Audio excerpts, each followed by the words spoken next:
আসসালামু আলাইকুম রহমতুল্লাহি ওয়া বারাকাতুহু। আপনি কি আপনার দেশটাকে সুন্দর করতে চাচ্ছেন, পবিত্র করতে চাচ্ছেন? দুর্নীতি থাকবে না, সরকারি অফিসে দুর্নীতি থাকবে না, চুরি থাকবে না, জনগণের সম্পদ বাপের সম্পদ বলে খরচ করবে না, চিটারি বাটপারি করে খাবে না, জনপ্রতিনিধিরা সব জায়গার টাকা লুটপাট করে খাবে না, সেই সুযোগ থাকবে না। তাহলে আপনাকে অবশ্যই সংস্কার করতে হবে, কোরআনের আইনকে বাস্তবায়ন করতে হবে। চুরি করলে চোরের হাত কেটে দাও।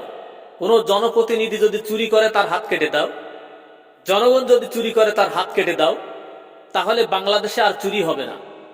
চুরির জন্য পুলিশ লাগবে না, কোনো কোর্ট কাছারি লাগবে না। এইটা বাস্তবায়ন করেন, মহান রব্বুল ইজ্জাতের আইনকে বাস্তবায়ন করেন, কোরআনের আইনকে বাস্তবায়ন করেন। চুরি হবে না, ডাকাতি হবে না, দুর্নীতি হবে না, চিটারি বাটপারি কোনো কিছুই হবে না। আসসালামু আলাইকুম ওয়া রাহমাতুল্লাহি ওয়া বারাকাতুহু।